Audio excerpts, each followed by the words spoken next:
میرے حسین نے جب مدینے کو چھوڑا تو آپ سب سے پہلے المختصر سب سے پہلے آپ ماں کی قبر پر پہنچے. ماں کی قبر پر پہنچنے کے بعد آپ اتنا روتے ہیں کہ آپ کی دہاڑی مبارک تر ہو جاتی ہے.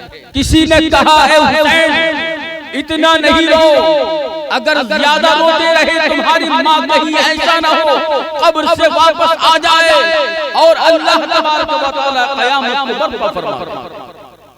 خدا کی قسم میرے حسین نے ماں کے قدموں سے لپٹ کر رونا شروع کیا. اللہ کی رحمت جوش میں آتی ہے. رب کعبہ فرماتا ہے حسین تمہیں رونے کی ضرورت نہیں ہے، فتح تمہارے لیے ہے، کامیابی تمہارے لیے ہے، اس لیے کہ تم اپنے گھر کو رب کے نام پر چھوڑ کر جا رہے ہو، تم ماں کی خدمت میں حاضر ہوئے ہو. اللہ تمہیں کامیابی عطا فرمائے گا. اے حسین اب تمہیں رونے کی ضرورت نہیں ہے، کامیابی تمہارے قدموں پر ہوئے گی. بھلے ہی پیاسے رہو گے، بھوکے رہو گے، ستائے جاؤ گے، ظلم و ستم تم پر توڑے جائیں گے، لیکن کامیابی تمہارے نام لکھی جائے گی.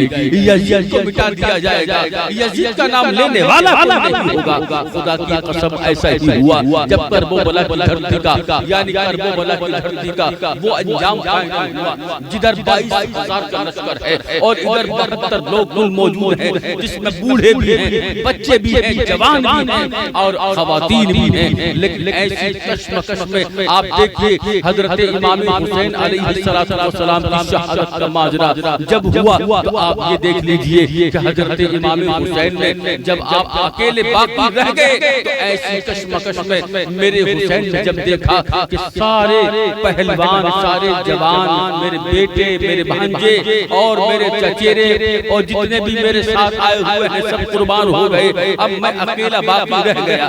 جب کوئی جاتا کربلا کی دھرتی پر ان دشمنوں کے سامنے تو میرے حسین اس کو دولہا بناتے تھے اور دولہا بنانے کے بعد میں آپ ارشاد فرمایا کرتے آؤ اس دولہا کا دیدار کر لو، اس کا تم دیدار کر لو. ارے یہ دنیا کا دولہا نہیں ہے، یہ دلہن لینے نہیں جا رہا ہے، جنت میں جانے کے لیے جا رہا ہے، اس کو دولہا جنتی بنایا جا رہا ہے. اللہ اکبر. عزیزان ملت اسلامیہ ان ماؤں سے آپ پوچھئے جنہوں نے اپنے بچوں کو تیار قربانی کے لیے لیا تھا، ان ماؤں سے پوچھئے، ان بہنوں سے پوچھئے، ان باپ سے پوچھئے، ان کے کلیجوں سے پوچھئے جنہوں نے اپنے بچے کو اپنی نظر کے سامنے جنتی دولہا بنایا ہو اور دشمنوں کے حوالے کر دیا ہو. خدا کی قسم آج ہم اور آپ ہیں اپنے بچوں کو دین مصطفیٰ سے دور لے کر جا رہے ہیں. آج ہم اور آپ ہیں ہمارے بچوں کو نماز یاد نہیں ہے، ہمارے بچوں کو دین کی فکر نہیں ہے، دین کی پرواہ نہیں ہے، اسلام کی پرواہ نہیں ہے، قرآن کی پرواہ نہیں ہے، نماز کی پرواہ نہیں ہے، ماں باپ کی پرواہ نہیں ہے. ارے جب تم دین نہیں پاؤ گے تو پرواہ کہاں سے لاؤ گے؟ اس لیے ضروری ہے دین مصطفیٰ ضروری ہے، تبھی اسلام باقی رہے گا، تبھی قرآن باقی رہے گا.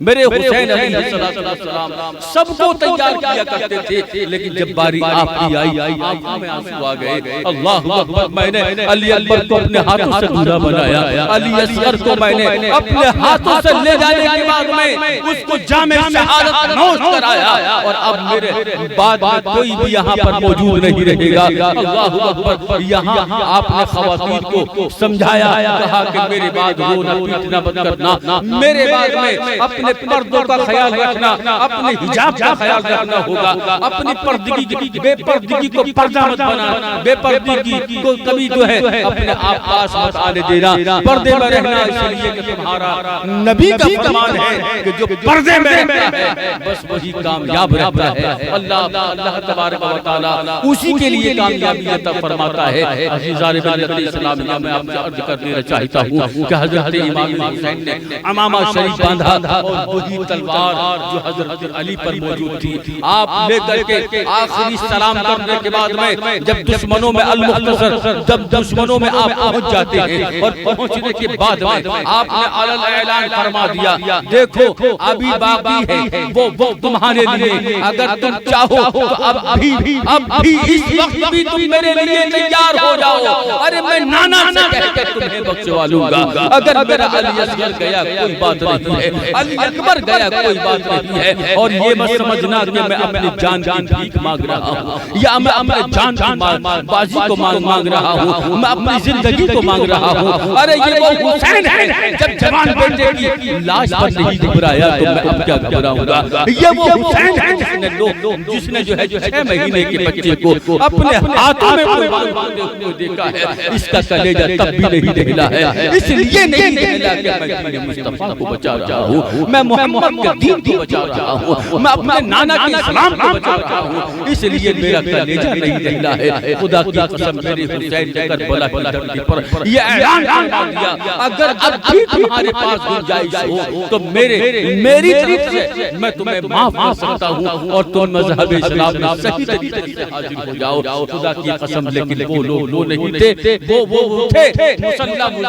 وہ ضرور بچھاتے تھے، ٹوپیاں وہ ضرور اوڑھتے تھے، وہ لباس کرتا اور پیجامہ پہنتے تھے، قرآن پڑھتے تھے اور جو ہے نمازوں کو ادا کرتے تھے، لیکن بغاوت کس سے تھی؟ اہل بیت سے بغاوت تھی، بغاوت کس سے تھی؟ محمد کے گھرانے سے تھی، بغاوت کس سے تھی؟ محمد سے تھی، بغاوت کس سے تھی؟ صدیق اکبر سے تھی، فاروق اعظم سے تھی، عثمان غنی سے بغاوت تھی، حضرت علی سے بغاوت تھی۔ اس لیے جن کے دلوں میں بغاوت ہوتی ہے وہ کبھی اپنا نہیں ہوتا ہے۔ خدا کی قسم میرے حسین کی لاکھ سمجھایا، کچھ کو رونا آ گیا سن کر میرے حسین کی تقریر کو سن کر رونا آ گیا، لیکن دل نہیں پگھل پائے اور وہ کہا کہ ہمیں ضروری بات سنانے کی ضرورت ہے، بلکہ آپ وہ بات بتائیے جس سے کہ آپ ہمارا فیصلہ اب بھی مانتے ہو گئے نہیں مانتے۔ میرے حسین نے کہا کہ میں ماننے کو تیار نہیں ہوں۔ حکم مل گیا اس فوج کو میرے حسین پر حملہ کرنے کے لیے۔ اللہ اکبر، میرے حسین کی تلوار چل رہی ہے، خدا کی قسم جیسے ایک نہیں یہاں پر 70,000 لوگ تلوار چلا رہے ہوں، ایک یعنی گردنیں گاجا اور مولی کی طرح کٹ رہی ہے۔ خدا کی قسم اس کے بعد بھی میرے حسین کا جو عالم یہ ہے ابھی تک آپ کو زخم نہیں آیا ہے، ابھی تک ایک بار نہیں ہوا ہے، لیکن جیسے ہی اذان ہونا شروع ہو جاتی ہے میرے حسین کا ہاتھ رک جاتا ہے،